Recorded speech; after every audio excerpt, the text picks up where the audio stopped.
5,000 years, what is today Israel and Palestine saw an endless succession of conquerors.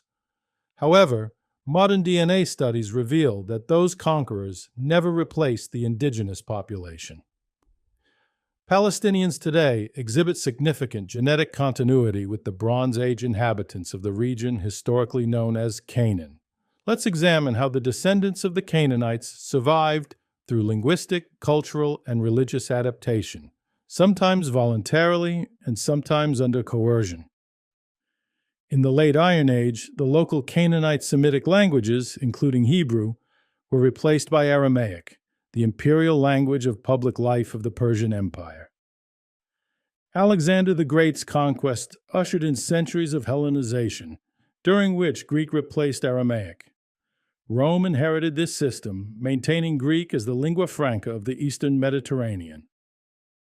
The pagan empires of antiquity generally tolerated local gods, so long as they did not challenge imperial authority. That ended when the Byzantine Emperor Theodosius I declared Christianity the state religion of the empire. The earlier Roman reprisals after the two failed Jewish revolts and emigration to places like Mesopotamia had reduced the Jewish population significantly. However, despite that, it is widely accepted among historians today that Jews remained a majority of the population of Roman Palestine at the beginning of the Byzantine period.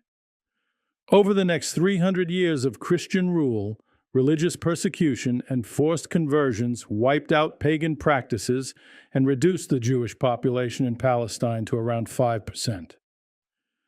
The majority of pagans and Jews did not leave Palestine, they converted to Christianity.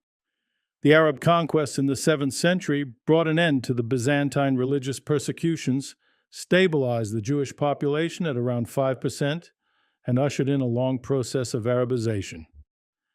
Arabs made up only 2.5% of the populations they conquered, so their genetic impact was minimal. But their influence on language, religion, and culture was profound. From the Maghreb to Mesopotamia, indigenous populations not only adopted Arabic, but, over time, embraced an Arab identity. Ottoman rule preserved Arabic language and culture, so that by the time the British took control in 1922, the native Christian, Jewish, and Muslim peoples of Palestine had been identifying culturally as Arabs for over 1,000 years. Up until then, Jewish communities were an integral part of Arab societies, and not as marginalized people. The father of the Iraqi parliament and the first minister of finance was an Iraqi Jew, and an Egyptian Jew sat on the committee that drafted the Egyptian constitution and held the minister of transportation and minister of finance posts. Arab Jews played an essential part in Arab national aspirations and were among the founding fathers of some modern Arab nations. However, a millennium of intercommunal life would soon be fractured by the collision of Zionism and Arab nationalism.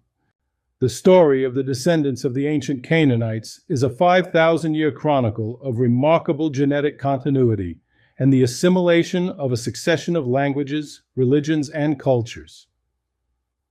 That is how many of the descendants of the Jews of Judea became the Arabs of modern Palestine.